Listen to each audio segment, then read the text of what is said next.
Aujourd'hui,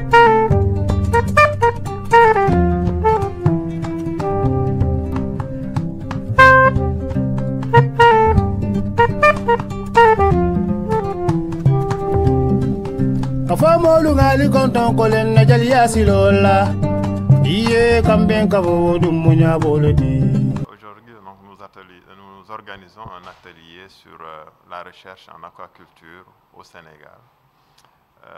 L'objectif de cet atelier-là, c'est de rassembler les chercheurs en aquaculture à travers le pays, donc de toutes les institutions de recherche et d'enseignement supérieur, mais également les partenaires pour discuter un peu de la recherche en aquaculture au Sénégal. Et c'est aussi en droite ligne avec le projet de gestion des ressources naturelles du Sénégal, qui a, dans le cadre donc de sa composante aquaculture, eu à signer donc des conventions de recherche avec ces institutions. Aujourd'hui, c'est une occasion de faire une restitution des résultats préliminaires qui ont été donc réalisés, mais également une occasion de faire une revue donc, de la recherche en aquaculture au Sénégal et de voir les orientations qu'on devrait donc faire de cette recherche-là. Bon, ça je pense que c'est déjà connu car je l'ai répété plusieurs fois. La production en aquaculture au Sénégal est faible, est très faible. En 2025, la production est estimée à 2075 tonnes. Et ça, donc, quand on sait que l'agence a été créée depuis 2006 sous la forme Agence pour la promotion de l'aquaculture, qui a mué en Agence nationale de l'aquaculture en 2011. Donc, on peut dire que c'est une production qui est très faible, malgré tout le potentiel qu'a le Sénégal. Et nous avons donc fait le diagnostic aussi pour comprendre pourquoi cette production est aussi faible jusqu'à présent. Et nous avons trouvé qu'il y avait un problème d'intrants. Quand on parle d'intrants, on parle donc des alevins, c'est-à-dire donc les semences, mais également le problème de l'aliment qui n'est pas fabriqué au Sénégal. Donc nous importons donc aujourd'hui de l'aliment. Et en aquaculture, la production, plus de 60 à 70% des coûts de production, donc ça, c'est l'aliment. Et avec donc ces défis-là, aujourd'hui nous essayons donc de relever ces défis, donc c'est-à-dire une production donc accrue d'alevins, mais également la modernisation de l'ostréiculture et également essayer de produire un aliment local de qualité industrielle pour donc soulager donc les producteurs.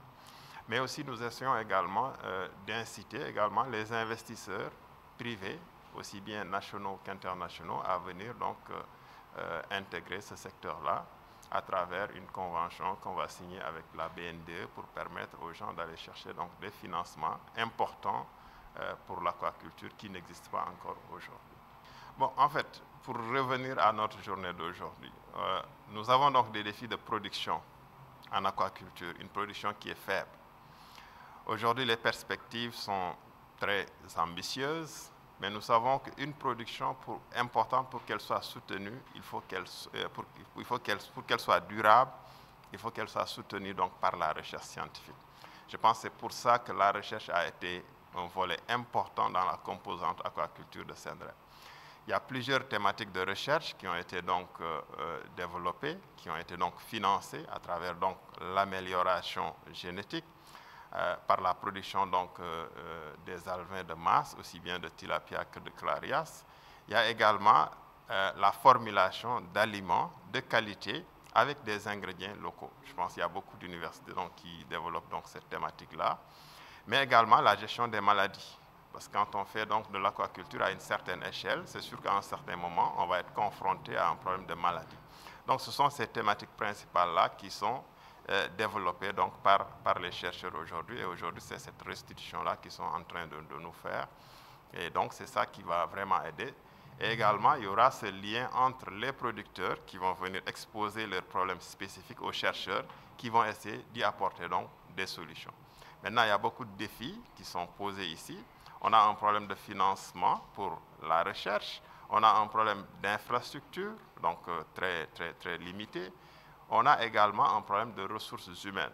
Donc il y a un volet renforcement de capacité, il y a un volet amélioration des infrastructures, il y a aussi même également un volet gouvernance. Donc toutes ces questions-là vont donc encore être débattues pour essayer donc de trouver des solutions par rapport à ça.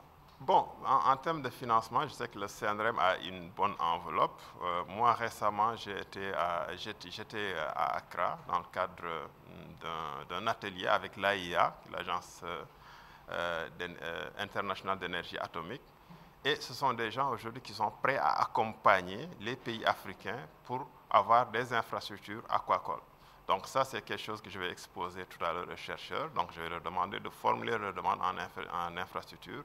Et ça, je pourrais donc soumettre une requête à notre ami qui est là-bas, qui va peut-être nous soutenir dans ce sens-là. Pour participer à cet atelier qui est très, très, très important et qui concerne la recherche en aquaculture.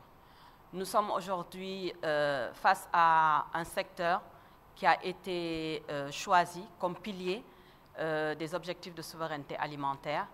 Et pour pouvoir accéder, ou en tout cas atteindre nos objectifs, nous avons impérativement besoin d'y associer la recherche. Parce qu'il y a énormément de problématiques au niveau des acteurs. Et ces problématiques, les solutions que nous avons sont très souvent des solutions importées. Et ce n'est pas viable. Et ces solutions importées ont fait l'objet de recherches de ces pays-là, en tout cas de leurs sources. Et nous voulons aujourd'hui que nos solutions, en tout cas en ce qui concerne les problématiques aquacoles, soient des solutions endogènes, soient des solutions locales. Et aujourd'hui, justement, cette convention que le programme CNREM a mis en place avec plusieurs universités, plusieurs établissements et instituts de recherche, nous agrée et nous réconforte et nous motive dans nos investissements en tant qu'acteurs, mais également nous rassure par rapport à cet engagement de l'État à nous accompagner pour atteindre nos objectifs aussi économiques. Et l'autre aspect que nous avons jugé très, très, très intéressant dans cet atelier-là, c'est le fait que les chercheurs intègrent cette nécessité d'adéquation des résultats de la recherche aux acteurs dans le cadre de la mise en œuvre. Parce qu'aujourd'hui, si nous ne travaillons pas ensemble, chercheurs et entrepreneurs, à sortir des résultats adaptés au terrain, c'est-à-dire que c'est ça qui va permettre cette appropriation des acteurs des résultats de recherche. Quand nous faisons la revue documentaire, nous voyons qu'il y a énormément de recherches qui ont été faites sur des problématiques qui sont encore là, mais ces recherches-là sont dans les tiroirs parce qu'elles ne sont pas adaptables au terrain.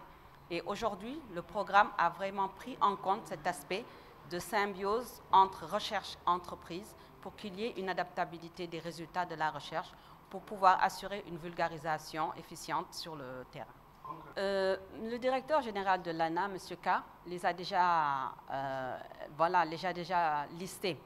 En fait, si nous partons par filière, si nous allons sur la filière piscicole, les problématiques majeures sont la qualité des géniteurs, la qualité des alevins et la disponibilité des alevins, enfin les semences, et également l'aliment.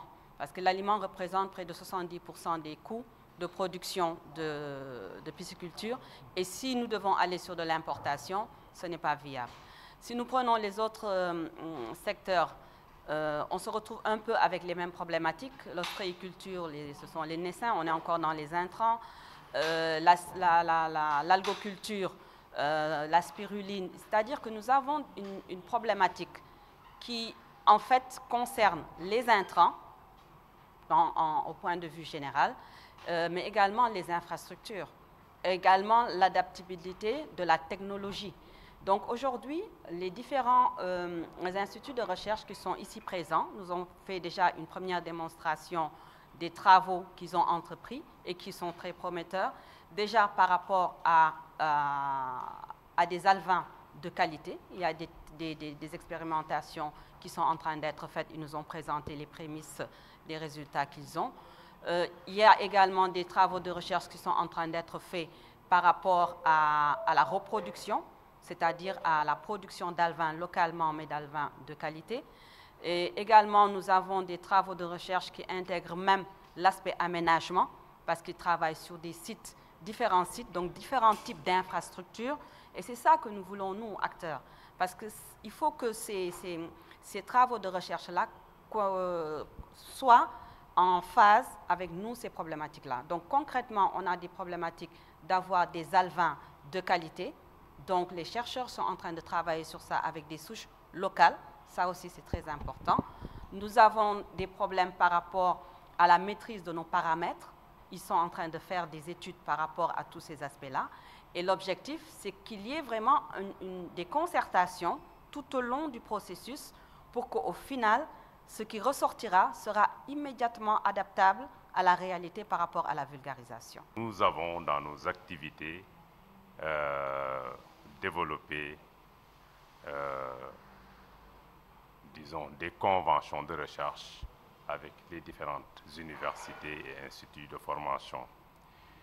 Parce que nous avons compris qu'il faut la recherche, d'accord, pour booster le développement. Mais au-delà de la recherche, nous avons pensé qu'aujourd'hui, il s'agit de faire l'alliance entre la recherche, les acteurs, Madame va épiloguer, va adresser sur ça, mais également, disons, les entreprises qui sont dans la technologie, donc dans la construction, parce que, comme on discutait tout à l'heure, je disais qu'il fallait nécessairement que les résultats de la recherche puissent trouver leur application dans tous les segments. Et donc, voilà, nous qui sommes de Diofior là-bas dans le bled là, ce dont on a besoin effectivement, c'est quoi? Il y a l'aquaculture, d'accord? Mais qu'est-ce qu'on peut tirer rapidement comme bénéfice en tant que producteur? Ok? La recherche, c'est bien, etc., etc. Mais qu'est-ce qu'on peut tirer? Ça, c'est la réflexion donc du producteur. Et c'est dans ce sens que nous, au niveau du CNREM, on a dit qu'il faut quand même booster la recherche et de travailler en bonne intelligence avec l'ANA sur ça. C'est pour ça qu'on est là aujourd'hui, pour voir les niveaux de réalisation des différentes activités au niveau des différents instituts sur la recherche. Et je pense que les choses quand même démarrent assez bien, directeur, parce qu'on commence à avoir des résultats, les producteurs, donc voilà, pourront peut-être épiloguer sur ça. Merci. D'accord.